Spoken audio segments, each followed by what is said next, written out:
അസ്സലാമു അലൈക്കും വറഹ്മത്തുള്ളാഹി വബറകാതുഹു. ഞാനിപ്പോൾ ഉള്ളത് കർണാടക കൊടക് ജില്ലയിലെ കുട്ടമ്പടി എന്ന് പറയുന്ന സ്ഥലത്താണ്.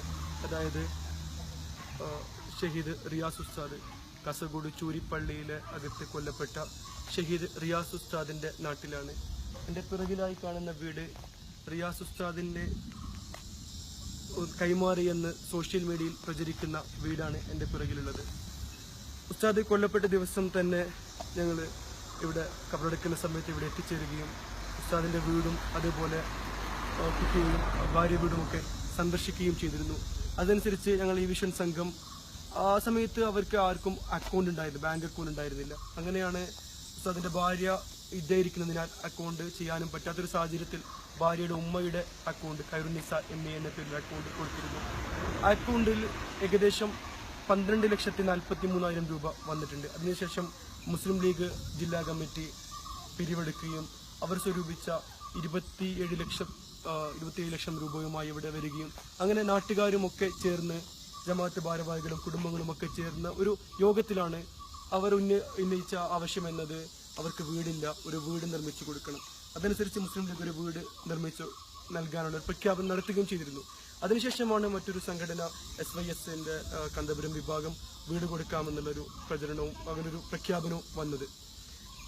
അതിനുശേഷം മുസ്ലിം ലീഗ് ആ തുക ഉപയോഗിച്ച് 11 സെന്റ് സ്ഥലം 12 ലക്ഷം രൂപ മുടക്കി വാങ്ങിച്ചിട്ടുണ്ട്. ഞങ്ങൾ ഇന്ന് ഉസ്താദിന്റെ ഉപ്പയുമായും ഭാര്യയുടെ ഉപ്പയുമായും ജമാഅത്തിന്റെ പ്രസിഡന്റുമായും അതേപോലെ ഈ ജമാഅത്ത് ഭാരവാഹികളും ഒക്കെയായി സംസാരിച്ചിട്ടുണ്ട്. അപ്പൊ ഇന്ന് മനസ്സിലായ ഒരു കാര്യം എന്നത് ഇതുവരെ ഈ വീട് കൈമാറിയതായിട്ട് യാതൊരുവിധ അറിയിപ്പും ഇവർക്ക് ലഭിച്ചിട്ടില്ല. അതായത് ഈ വീട് നൽകുന്ന കാര്യം പോലും കുടുംബത്തിനോ ജമാഅത്ത് കമ്മിറ്റിക്കോ അറിയിച്ചിട്ടില്ല. അവരിപ്പോഴും പറയുന്നത് മുസ്ലിം ലീഗ് നൽകിയ സ്ഥലത്ത് വീട് നിർമ്മിച്ച് നൽകുകയാണെങ്കിൽ അവിടെ താമസിക്കാൻ ഒരുക്കമാണ് എന്നാണ് പറയുന്നത്. അതുകൊണ്ട് തന്നെ ഈ വീട് കൈമാറി എന്ന് പറയപ്പെടുന്ന കാര്യവുമായിട്ട് യാതൊരു സ്ഥിരീകരണവും ഇതുവരെ ഇല്ല എന്നുള്ളതാണ്. അതിന് പുറമെ ഞങ്ങൾ നേരത്തെ പറഞ്ഞ പോലെ ആ അക്കൗണ്ടിൽ അതിനുശേഷം ജമാഅത്തും നാട്ടുകാരുമൊക്കെ ചെന്ന് പുതിയൊരു അക്കൗണ്ട് ഇതിന്റെ ഒരു ഏകീകരണത്തിന് വേണ്ടി ഒരു കോർഡിനേഷന്റെ ഭാഗമായി റിയാസ് മുസ്ലിയാർ ചാരിറ്റബിൾ ഫണ്ട് എന്നൊരു അക്കൗണ്ട് തുടങ്ങിയിട്ടുണ്ട്. അതോടുകൂടി ഞങ്ങൾ ആദ്യം കൊടുത്ത അക്കൗണ്ട് മരവിപ്പിച്ചിട്ടുണ്ട്.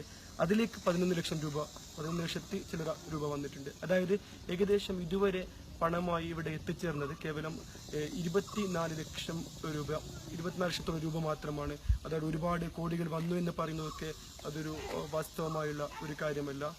ഇനി ഈ കുടുംബവുമായി ബന്ധപ്പെട്ട ചർച്ചകളിൽ മനസ്സിലായത് ആ 11 സെന്റ് സ്ഥലത്ത് കുറ്റിയടിച്ച് ഏറ്റവും അനുയോജ്യമായ ദിവസം നിർമ്മാണം ആരംഭിക്കാൻ പോവുകയാണെന്നാണ് മനസ്സിലാക്കാൻ കഴിഞ്ഞത്. അതായത് ഇങ്ങനെ ഒരു വീട് കൈമാറി എന്ന് പറയപ്പെടുന്നതോ അതിനുള്ള മുഴുവൻ തുക നൽകുകയോ ചെയ്തിട്ടില്ല എന്നാണ് നമുക്ക് മനസ്സിലാക്കാൻ കഴിയുന്നത്. അതിനോട് കുടുംബം ഒരു താല്പര്യം പ്രകടിപ്പിച്ചിട്ടില്ല എന്നുമാണ് നമുക്ക് ഇതുവരെ മനസ്സിലാക്കാൻ കഴിയുന്നത്. എന്തായാലും ഇനിയും സഹായിക്കാൻ താല്പര്യമുള്ളവർ ചെയ്യേണ്ട കാര്യം എന്നത് ഒരുപക്ഷെ ഇവിടെ വന്ന് പലരുടെയും കൈകളിൽ ഏൽപ്പിക്കുമ്പോൾ അത് പല രീതിയിലും അത് നമുക്കിപ്പോൾ മനസ്സിലായതുപോലെ തന്നെ മുഴുവനും അത് എത്തിച്ചേർന്നിട്ടുണ്ടോ എന്ന് നമുക്ക് പറയാൻ കഴിയുന്നില്ല. പക്ഷെ ഈ അക്കൗണ്ടിലേക്ക് വരുന്ന തുക ജമാഅത്തും നാട്ടുകാരും ഒക്കെ ചേർന്ന് കുടുംബവും ഒക്കെ ചേർന്നുള്ള അക്കൗണ്ടിൽ വരുന്ന തുക അതിന്റെ അർഹരായ ശരീഅത്ത് അനുശാസിക്കുന്ന രീതിയിൽ അതിന്റെ ഏറ്റവും അർഹമായ രീതിയിൽ കുട്ടിക്ക് ഭാവിക്ക് ഉപകാരപ്പെടുന്ന രീതിയിൽ ചെലവഴിക്കാനാണ് തീരുമാനിച്ചിട്ടുള്ളത്.